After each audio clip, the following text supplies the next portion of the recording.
Gather round, dreary children, and I will tell you a story of a character who was taken completely out of proportion.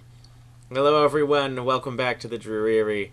This is Liam with another edition of DM Dice. Today, I will be talking to you about Huxley the Privateer, the character who went from being a simple, posh, aristocrat kind of character to being an insane half-rat cannon fetishist over the course of essentially a few months, and even fewer sessions.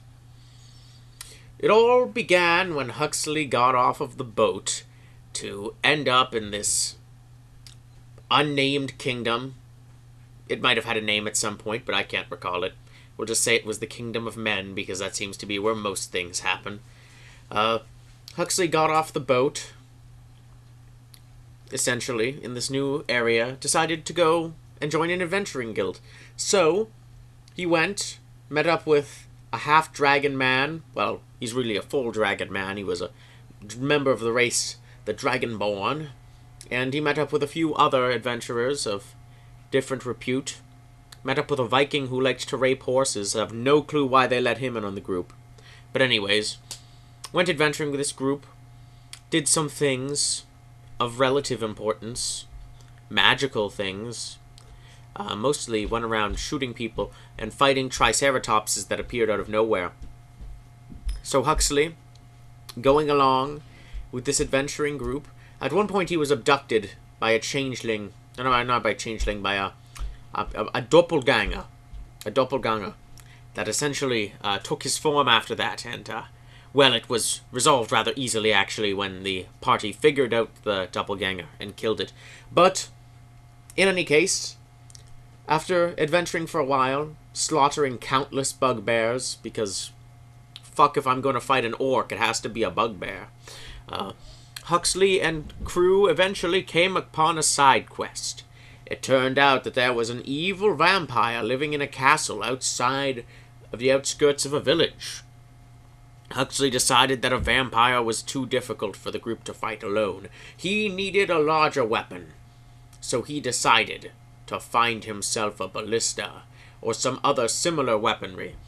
And he did, apparently. He found himself some weapons and decided to go and bombard the castle with large projectiles.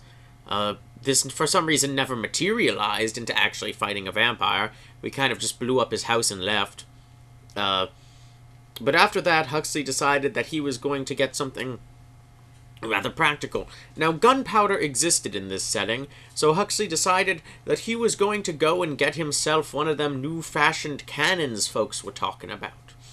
And eventually, after saving up his money, he was able to acquire one, which would be used in aforementioned Triceratops fight, when a wild Triceratops came charging across the plain to kill the party, and could only be stopped by an 8-pounder cannonball to the head. That being said, for a while Huxley was retired. New adventures went on with different characters, but no one ever really forgot Huxley.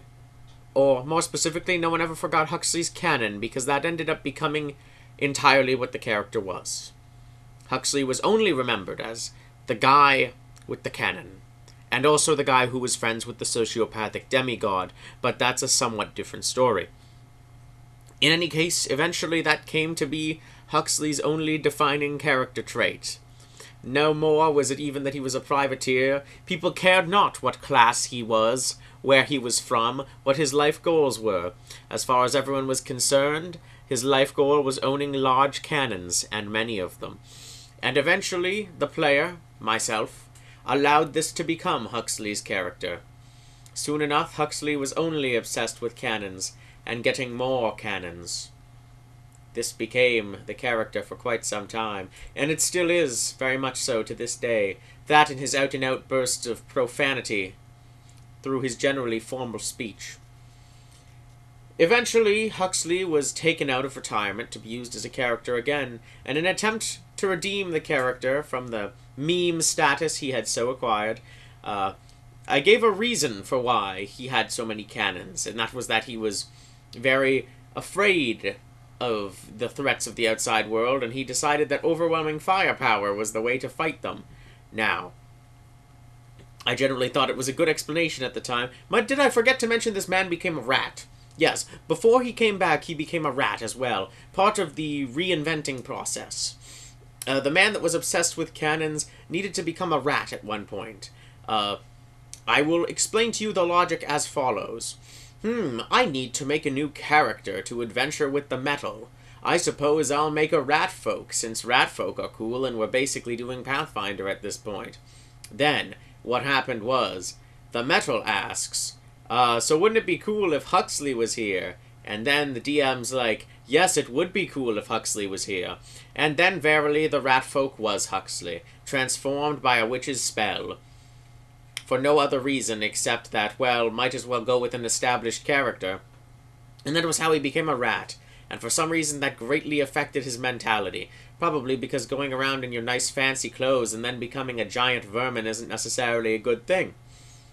So that is the story of a character who was taken out of context for one particularly eccentric thing and one particularly eccentric transformation that happened to him. I do not believe that this is actually rare with D&D characters. I believe it happens all the time, in fact. With D&D characters where essentially what will happen is you will create a character and maybe they'll have one or two big eccentricities, but over time, once you stop playing that character, people will come to remember them only for those eccentric moments, and you risk losing the character in that regard. But that doesn't really matter too much to you overall, because in the end, it's D&D. When it gets down to it, unless you're really attached to a character, you're going to keep making new ones, and they'll be remembered for the things that stood out most, you know? Like buying cannons and transforming into rat folk. But sometimes it hurts when you had such a good vision of the character, and all people can see is the memes, so to speak. There's not much that can be done about it. Don't play a one-dimensional character, of course, or you just basically play a relatively fleshed-out character, but in the end, people are going to be remembered for their deeds and for their characteristics, and this particular character was perhaps remembered more for some of his outrageous characteristics than for his heroic deeds, and thus we end up with a rat wearing a sailor's costume, and oddly enough, this is not even on the top 5 of the weirdest characters I have made, but his is most certainly a good example of a character being turned basically into a meme.